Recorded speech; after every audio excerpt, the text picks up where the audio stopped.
Hola a todos y a todas. En el día de hoy voy a presentarles la segunda teoría correspondiente a la unidad número 3. Específicamente vamos a trabajar a un autor que se llama Pierre Bourdieu. Voy a ir directamente a tratar de compartir pantalla, creo que ya está, pero aguántenme. Aquí está.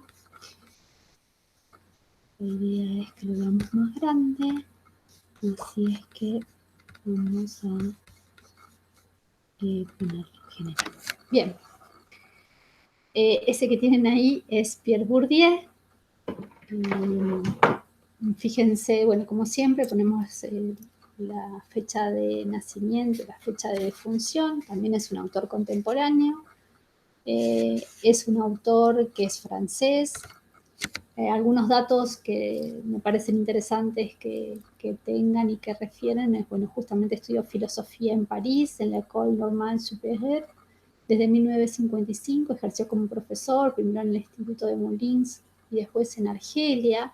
Esto es bien importante porque su trabajo de campo en una sintonía entre antropólogo y sociólogo se desarrolla en ese periodo. Así que muchas de sus desarrollos y sus propuestas teóricas devienen de ese trabajo de campo. Luego vuelve a París y se trabaja específicamente en Lille. Fue profesor de la École Normale Supérieure durante los años 1964 a 1984, director de la École Pratique de Haute Étude y catedrático de la sociología del Collège de France de Sociología en 1981 en adelante. Bueno, tienen varias referencias. Obtuvo el nombramiento de doctorado honoris causa por las Universidades Libres de Berlín en 1989, por la Universidad Johann Wolfgang Goethe de Frankfurt y la de Atenas. Fue miembro de la Academia Europea de Ciencia y Artes. Falleció en París en 2002.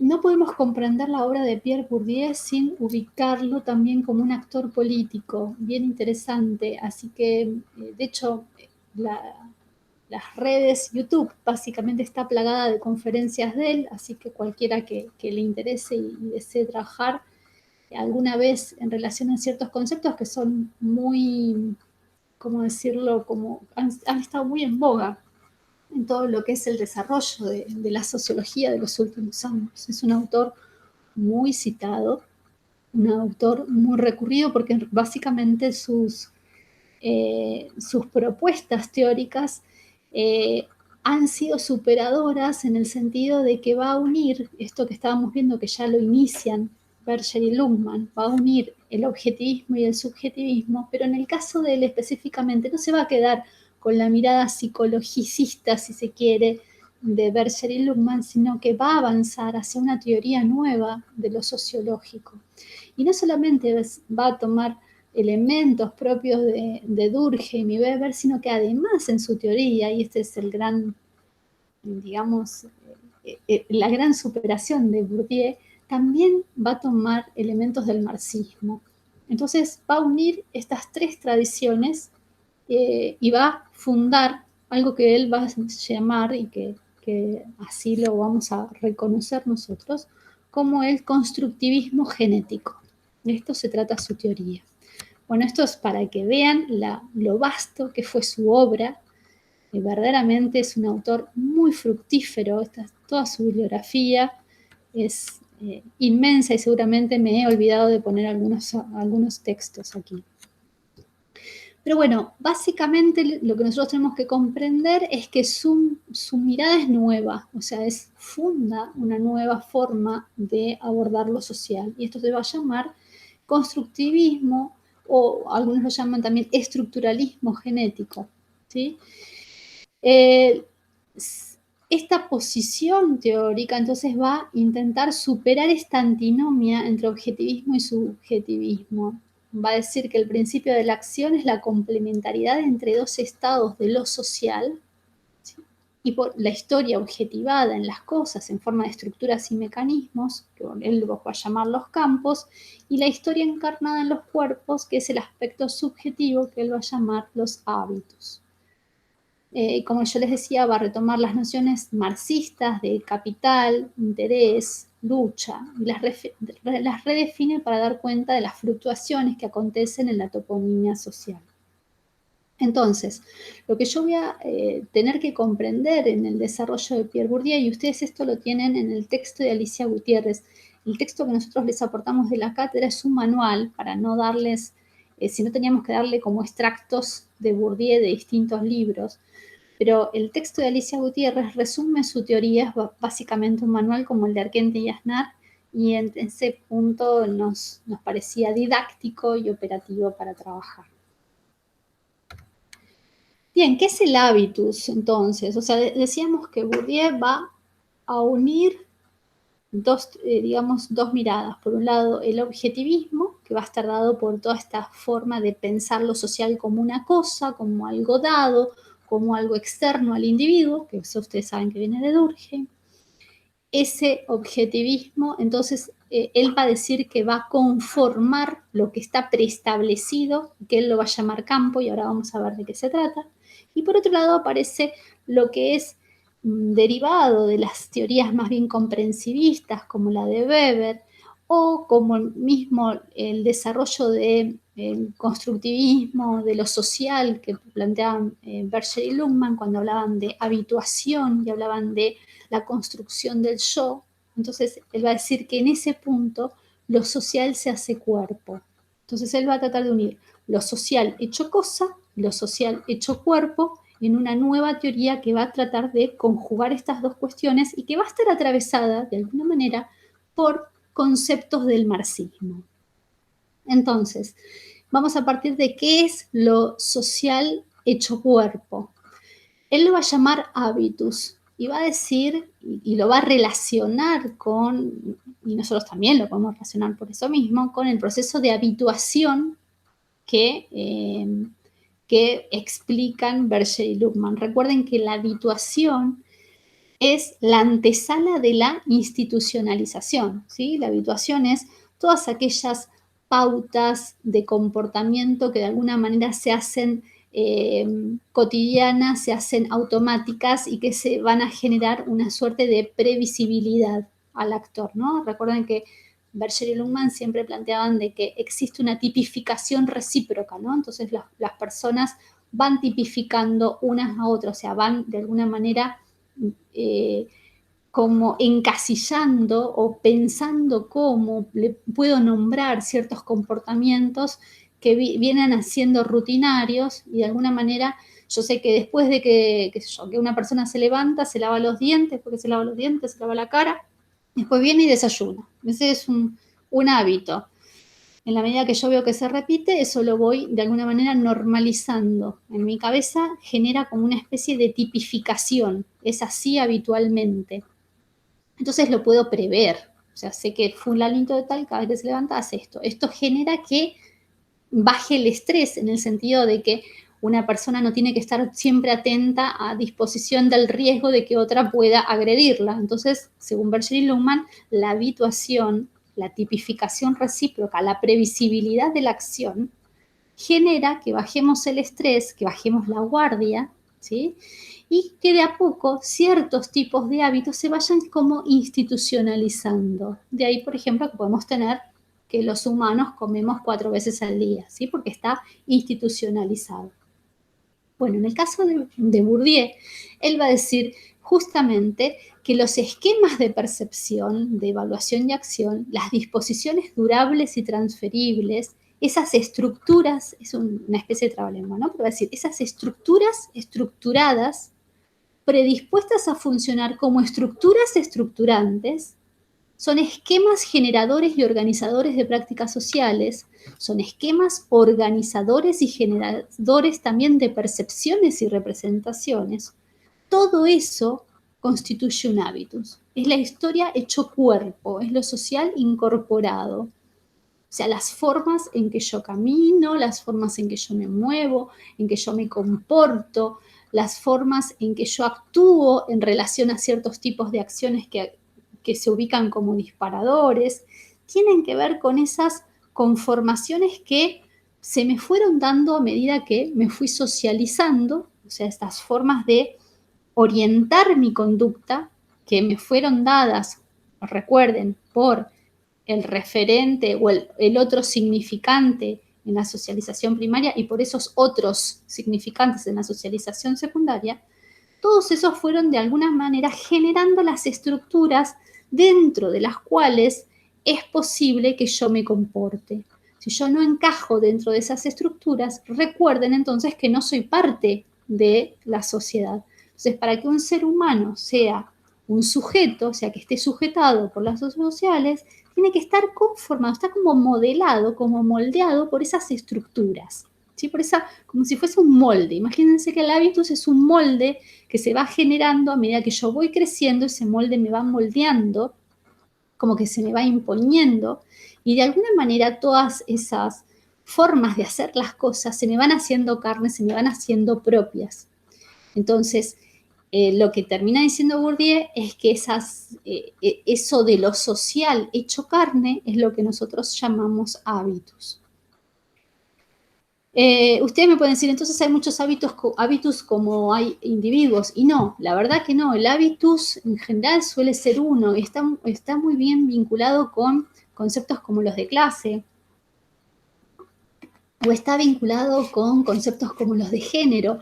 No es lo mismo ser mujer, de clase media, ser blanca, por ejemplo, o de condición aria en Europa en este momento, que en ser mujer de color en situaciones de migración, por ejemplo, en Europa, en estos contextos en donde hay tanta xenofobia, ¿sí? Entonces, el hábitus, o sea, la forma en que yo me puedo comportar, la forma en la que yo puedo encajar en ciertos lugares o las posibilidades que yo tengo de acceder a un tipo de trabajo, ¿no? Está como atravesada de un montón de dimensiones, un montón de categorías que van construyendo esas estructuras estructuradas que se predisponen para funcionar como estructuras estructurantes. ¿Sí? Se supone que si yo soy de este color, con este pelo, que tengo cierta educación o tengo cierto acceso a ciertas cuestiones materiales, voy a acceder a ciertos niveles y a otros no, o no voy a acceder a ciertos espacios y a otros sí, y voy a saber cómo comportarme y en otros no, ¿sí? Entonces eso es lo que nos conforma como sujetos sujetados, pues sabemos cómo de alguna manera manejarnos y comportarnos. Si vieron la película que les dije, Diagnóstico Esperanza, que está en YouTube, vieron que hay ciertos hábitos, o sea, ciertas formas de ser que se esperan, ciertos proyectos de vida que se habilitan en ciertos contextos sociales. No se habilitan en cualquiera, en ciertos contextos sociales, ¿sí? Y de cierta manera, y con ciertas lógicas y ciertas pautas. Bien, entonces, en este contexto del hábitus, dice Bourdieu, existen entonces prácticas que están orientadas a la maximización del beneficio material o simbólico. Entonces él no va a hablar de actor, él va a hablar así como, por ejemplo, podía referirlo a Durkheim, o más bien el actor es el sujeto social de Weber, ¿no? Cuando habla de la acción y del significado y del sentido, habla del actor. Pierre Bourdieu va a empezar a hablar de otro sujeto y él lo va a llamar el agente. ¿Por qué hace esta diferencia de actor y de agente? Porque a la gente le va a agregar la cuestión del ilusio. Va a decir, no es suficiente decir que el sujeto actúa, sino que hay que ubicar al sujeto en una actuación con un interés determinado. Y acá comienza entonces el agregado de ciertos conceptos que son más bien devenidos de la economía marxista. Entonces va a decir, hay cierto interés, y él lo va a llamar ilusio a ese interés. Cierto interés por ser parte de una suerte de mundo simbólico, una suerte de mundo específico al que quiere introducirse. Entonces, el agente va a accionar no solamente movido por un fin objetivo o un fin motivado por una cierta escala de valores, sino que va a tener un interés vinculado con este beneficio que de alguna manera integra lo material y lo simbólico. De aquí el componente que el ilusio tiene de subjetivo y objetivo. No es solamente un interés de un tipo, es un interés que integra ambas dimensiones. Entonces, el agente va a generar una acción social, pero que tiene que tener una estrategia, va a decir él. Y acá va a empezar a trabajar con la teoría, o sea, dentro de su teoría también va a estar impregnada por aquellos avances en relación a las políticas de la guerra, ¿cierto? Son estas teorías de la cuestión bélica. Entonces va a hablar de estrategias, de tácticas, de campos que tienen que ver con batallas y va a empezar de alguna manera a, digamos, generar una transversalidad, si se quiere, entre la mirada marxista, pero atravesada por las referencias a lo bélico y cómo esto de lo bélico, de alguna manera, genera un motor social que permite entonces esta dinámica social. Entonces va a hablar de los campos. ¿Y qué son los campos? Él va a decir que los agentes se mueven dentro de campos y los campos son sistemas estructurados de posiciones y de relaciones entre posiciones. Los campos son sistemas de fuerzas que entran en coalición, un espacio donde se dan luchas por la definición y apropiación de diversos tipos de capital, a la vez que se establecen reglas de juego ante las fuerzas que luchan. Cada campo posee autonomía relativa respecto de los demás y se define según coordenadas temporoespaciales. Bien, ¿qué quiere decir esto? Los campos, entonces nosotros partimos de que lo social, decíamos, es la conjunción de lo objetivo y lo subjetivo. Lo subjetivo los vimos en el proceso de socialización, básicamente la generación entonces de un hábitus, de una forma de ser dentro de un contexto social determinado. Esa forma de ser moldea agentes. Estos agentes tienen un ilusio, ese ilusio lo van a utilizar para moverse dentro del campo. El campo es el espacio estructurado de lo social. Imagínense como si fuese una red, y en esa red, que en realidad la tenemos que pensar más que como una red bidimensional, como una cuestión, si quieren, como una estructura, como un esqueleto enredado con 4 dimensiones, en donde los agentes se van ubicando en ese espacio, se van moviendo, y según el lugar que ocupan en ese esqueleto, en esa estructura, según el lugar que ellos van ocupando, la posibilidad de acceso y la posibilidad de asirse, o sea, de tomar y agarrarse y de hacerse propio ciertos capitales. Ahora, para moverse en esa estructura tan dinámica, existen reglas. Y esas reglas están definidas por el colectivo de agentes que integran ese campo y por los distintos tipos de capitales que están a disposición para que los agentes, digamos, se apropien, ¿no? O sea, en ese campo ustedes tienen capitales de distinto tipo, ahora vamos a ver cuáles son, pero lo importante es que cada campo tiene sus reglas y que los que están en el juego tienen que saber jugar. Y que es en el juego continuo donde también se va gestionando el hábitus, porque el hábitus no es solamente el hábitus de la familia, el hábitus es el hábitus de clase, por ejemplo, o es el hábitus específico de ese campo. Imaginemos el deporte, imaginemos el fútbol, por ejemplo. Un campo, de hecho, Pierre Bourdieu en algún momento trabaja en un libro, en este momento no recuerdo el nombre, pero hace una referencia al análisis del deporte específicamente. Después hace en otro libro referencias a los campos, hace análisis de campo y hábitus en el ámbito del arte. Y en otro momento hace análisis del campo y del hábitus de la moda de ropa. Entonces va haciendo el análisis de qué cuestiones son relativas a cada campo, qué agentes hay en cada campo y qué capitales se van a tratar se están luchando y se está continuamente tratando de apropiar en esos campos. Entonces, imaginemos el campo del fútbol.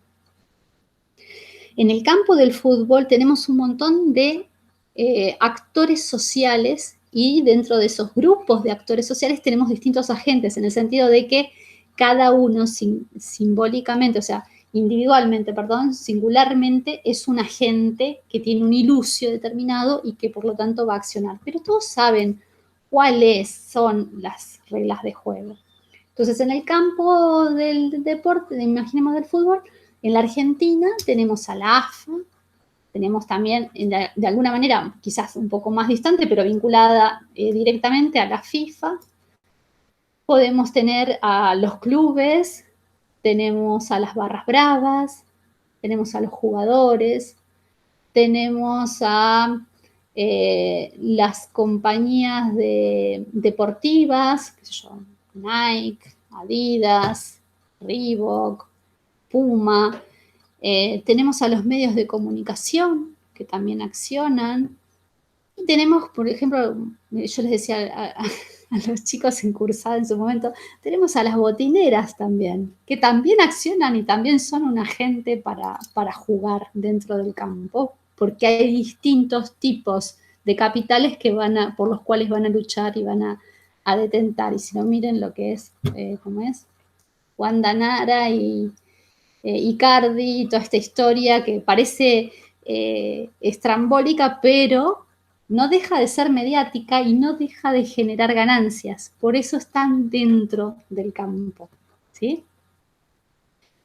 ¿Qué más? Bueno, en este momento no se me ocurre que otros actores pueden estar dentro de este campo, pero lo que es interesante es que estos actores tienen una forma de moverse y hay unas ciertas normativas respecto hasta dónde, de qué manera, qué es lícito y qué no es lícito en el campo, qué es esperable y qué no es esperable dentro de ese campo. Entonces, en la medida que saben cómo jugar y están jugando, dejan de ser simples actores para convertirse en agentes. ¿Por qué? Porque generan agencia. Agencia es la estrategia para alcanzar los capitales.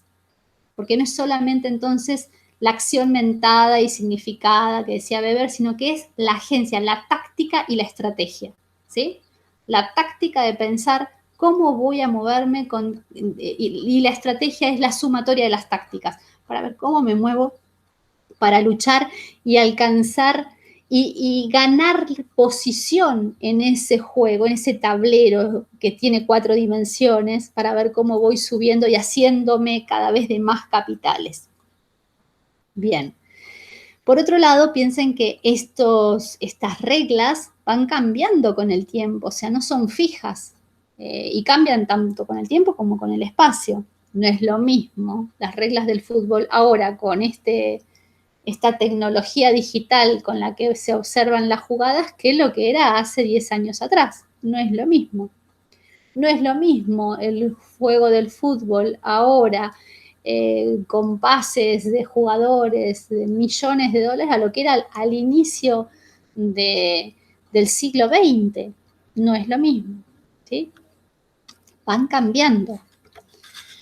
Y entonces aquí un poco, para que ustedes vean, ahí tienen un esquema básico de cómo es que Bourdieu piensa este campo de relaciones de fuerzas. La sociedad es eso, un campo de relaciones de fuerza, en donde existen unas estructuras que de alguna manera van generando la posibilidad de que los agentes en este campo de fuerzas luchen por detentar ciertos tipos de capitales, se mueven con un interés genérico y también con un interés específico. Él va a plantear que el interés genérico es, por ejemplo, ser famoso o ser, digamos, acumular riqueza en el ámbito de lo deportivo, pensando en un jugador, y el específico va a ser cómo específicamente Icardi se mueve para lograr esto, ¿sí? O sea, hay cuestiones que hacen a la agencia singular, propia del hábitus de cada uno de los jugadores al interior del campo. Tenemos un campo que es genérico, con normas generales, pero vamos a ver pequeñas cosas que son específicas y singulares de cada jugador, que no es lo mismo lo que hace Icardi que lo que hace Maradona, por ejemplo, ¿sí? Va a ser específico, y la especificidad va a estar dada por el hábitus, de lo que traen antes de entrar al campo, lo que los conformó antes y que de alguna manera les genera la singularidad, que si bien los pone en igualdad de condiciones en el sentido de que son jugadores de fútbol, ¿sí? Pero que hace a su singularidad en el momento de generar entonces las estrategias y las tácticas para moverse y generar la agencia para alcanzar los capitales que están buscando, ¿no? Bueno, en realidad Bourdieu va a definir 4 tipos de capitales: el capital cultural, el económico, el simbólico y el social. El capital económico es justamente la capacidad de una gente de lograr una suerte de riqueza económica, o sea, todo lo que tenga que ver con la riqueza, todo lo que tenga que ver con el acopio económico de una gente. Lo cultural va a tener que ver con su educación, su capacidad, su formación, bueno, en el caso del juego, por ejemplo, su técnica para jugar, su preparación, sus estudios. Eso va a ser todo que en este campo es específico. Estuviéramos hablando del campo de la moda, diríamos, las veces, todo lo que aprendió para saber coser en esferas de alta costura, todo lo que sabe respecto de marketing para poner a tope su línea de confección, por ejemplo. O sea, todo el conocimiento, la capacidad, la preparación que tiene el sujeto para desarrollarse en el campo de relaciones de fuerzas y alcanzar mejores posiciones. Lo simbólico va a estar dando, en realidad Pierre Bourdieu en algunos libros diferencia lo simbólico de lo cultural y en otros lo unifica. Pero bueno, para la referencia diferencial, lo simbólico está dado por aquellos elementos que resultan de alguna manera emblemáticos para hacerse de, por ejemplo, en el caso de el campo de la educación, el hecho de tener un título o tener una categoría como profesor asociado no es lo mismo que ser profesor, ser auxiliar B, por ejemplo, ayudante alumno.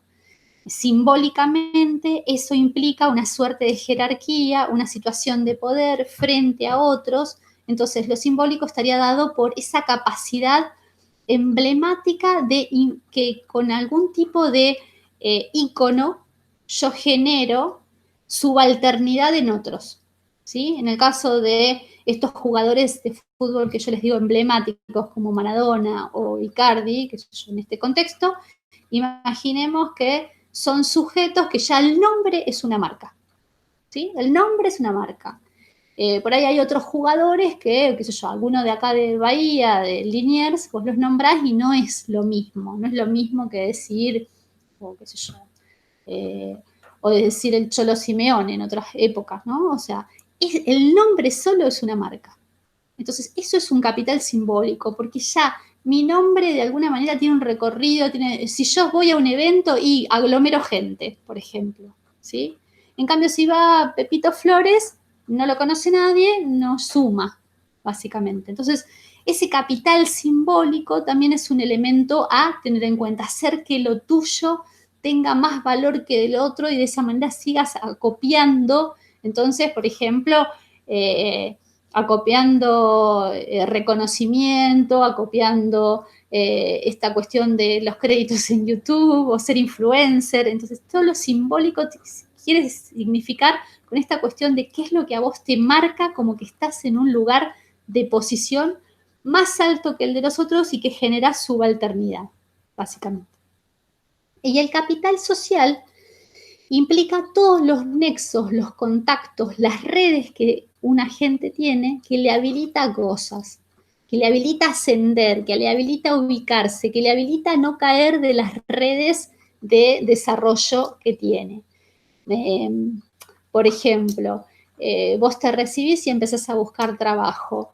No va a ser lo mismo si vos estás estudiando Derecho, si venís de una familia de abogados, que si no venís de una familia de abogados. Claramente lo que va a ocurrir es que si estás en un contexto donde toda tu familia es abogada o tenés muchos conocidos abogados, tu tránsito hacia el mundo laboral de lo judicial va a ser más simple o va a estar más acompasado que para el otro que viene quizás de otro campo diferencial, distinto, y que le va a costar mucho más ingresar a este campo que es distinto, que tiene otras reglas y que ya tiene otros agentes y ya tiene otros espacios de ubicación que ya están ganados. Va a tener que venir a luchar con esto.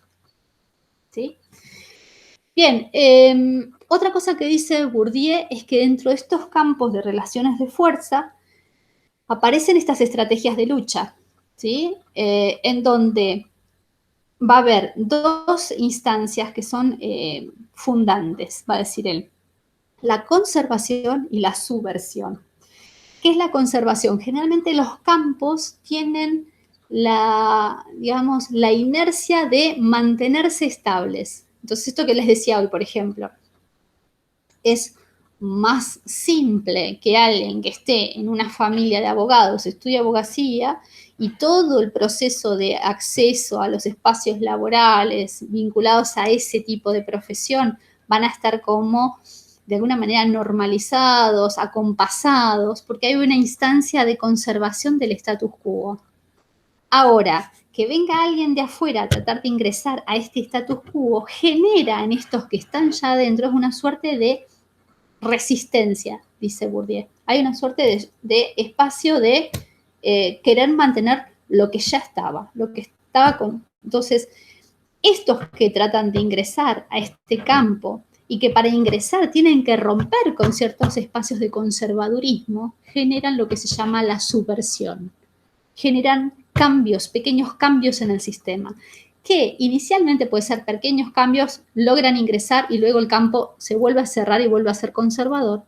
O puede ocurrir que se rompa, que sea como una dinamita, sea como si fuese una guerra de guerrillas. Vienen varios a tratar de romper ese status quo y se genera todo un proceso revolucionario y básicamente se cambia el sistema. Eso sería la subversión, la guerra de guerrillas, básicamente, ¿no? Por eso yo les digo que Bourdieu tiene muchísimo de teoría de lo bélico, de Clausewitz, básicamente, que es el teórico sobre la guerra, que escribió el libro de la guerra. Muchos de los elementos de Clausewitz están dentro de la teoría bourdiana. Bien. Entonces, lo que vamos a tener acá es que lo social se dirime en esta continua dinámica en donde hay elementos a ser apropiados que son los capitales, hay intereses que mueven a los sujetos al interior de estos espacios de lucha y los agentes lo que van a tratar de hacer es de ubicarse cada vez en mejores posiciones para acceder a estos capitales, con el fin único de detentar una mejor posición y tener una mejor condición de vida. Ustedes cuando vean estos PowerPoint, fíjense que yo tengo notas en los PowerPoint, ¿sí? Entonces vayan leyendo, por ejemplo, les va a aparecer que es capital cultural, económico, simbólico, léanlo. Igual vayan, por favor, a la fuente, vayan a Alicia Gutiérrez al menos. Bien, entonces, ¿qué es el espacio social? Si yo tuviera que definirlo, si yo les digo en un parcial, ¿qué entiende Bourdieu por qué estudia la sociología? Y ustedes me tienen que decir el espacio social. ¿Y qué es el espacio social para Bourdieu? Es un espacio pluridimensional de posiciones de sistemas de coordenadas, donde los agentes se disponen a la lucha por la distribución de capitales y por ocupar posiciones. Recuerden eso. Eso es por lo que luchan los agentes. El capital es el conjunto de bienes acumulados que se producen, se distribuyen, se consumen, se invierten, se pierden en las luchas dentro de los campos. Ese es el concepto de capital que utiliza Bourdieu y ustedes pues van a ir viendo las singularidades de cada uno de los tipos de capitales, que ya se los mencioné. El campo social es un mercado de capitales específicos, ¿sí? Es eso para él el espacio de lo social. Existen estrategias de reproducción de esos capitales, por supuesto.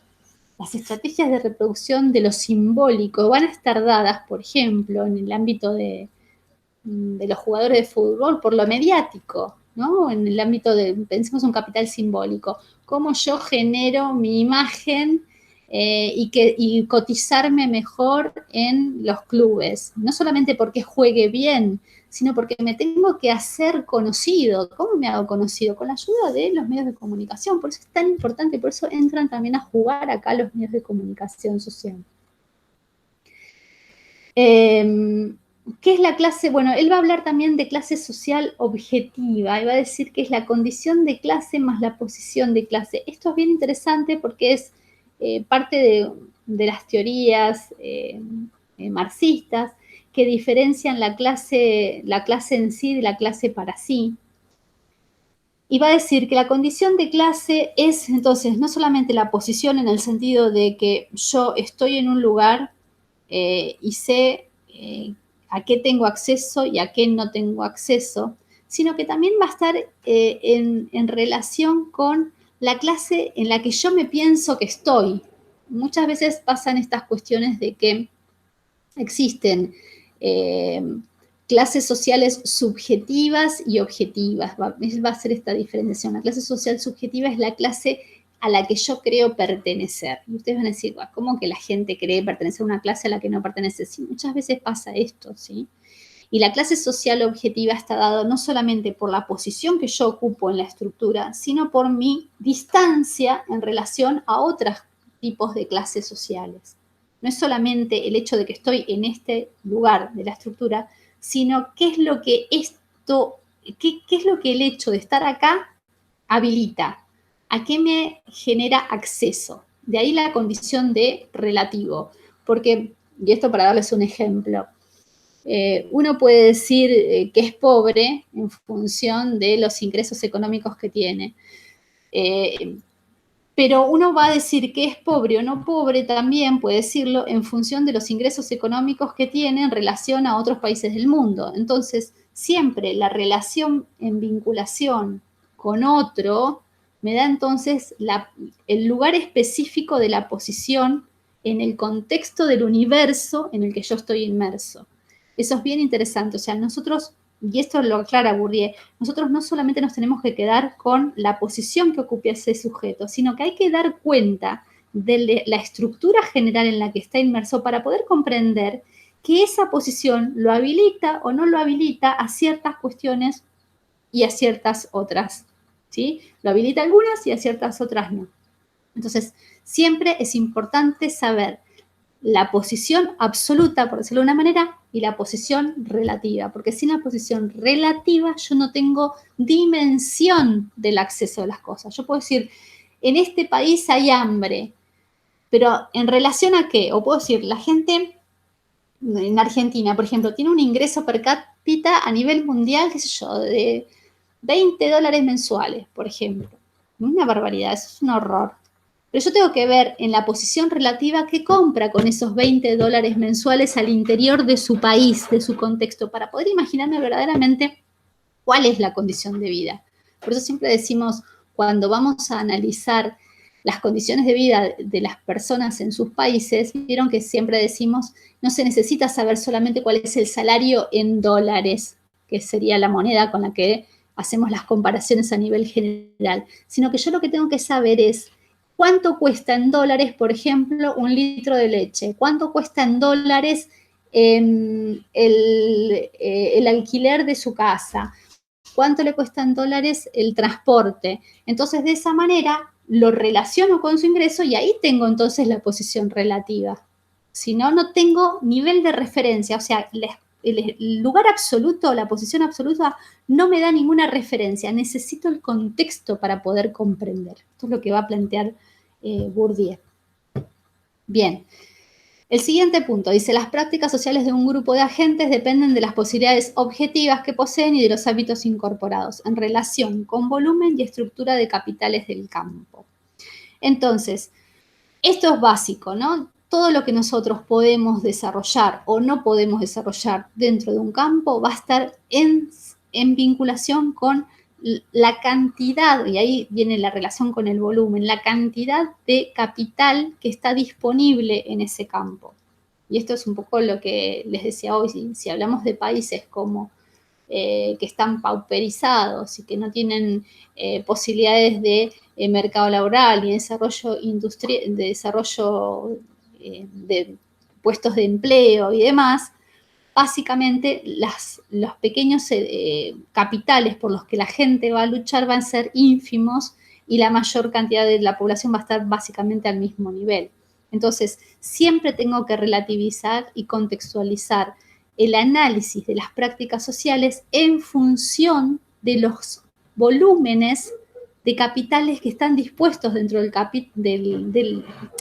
ámbito de lucha del campo, y por otro lado, ver la capacidad de esos capitales de distribuirse dentro de la estructura, o la incapacidad, porque puede ser que estén todos aglomerados en un sector de la estructura, y esto es muy común en países como el nuestro, o en países como Chile, donde hay una gran, digamos, desigualdad social, en donde la mayor cantidad de capitales está agolpada en un sector de esa estructura y el resto de la sociedad no tiene acceso.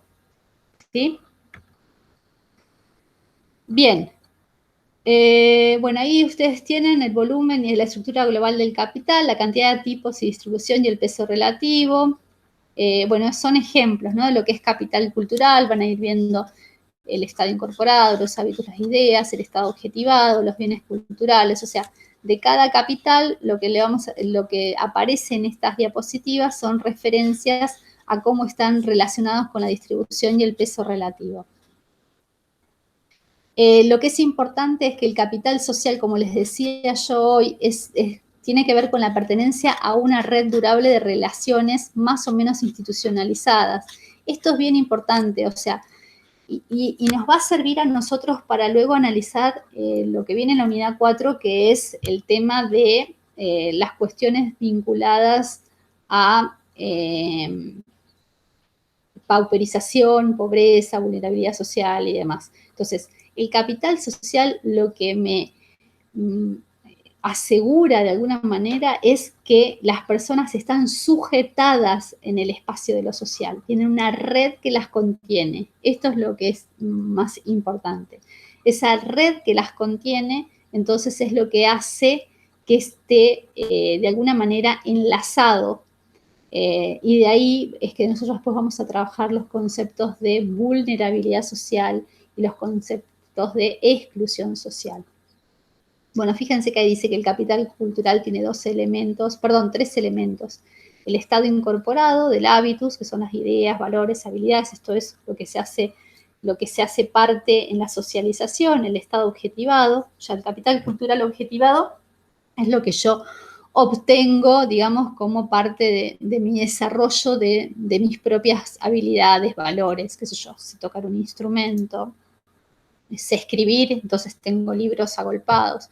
El estado institucionalizado, ya ahí deviene entonces la capacidad que tengo de demostrar que tengo todas estas cuestiones incorporadas, y ahí viene el título de posgrado, por ejemplo, ¿no? Bien. Bueno, acá hay otra vez una referencia al Ilucio, después léanlo. Bueno, y finalmente la bibliografía con la que básicamente yo armé un poco las diapositivas. Bueno,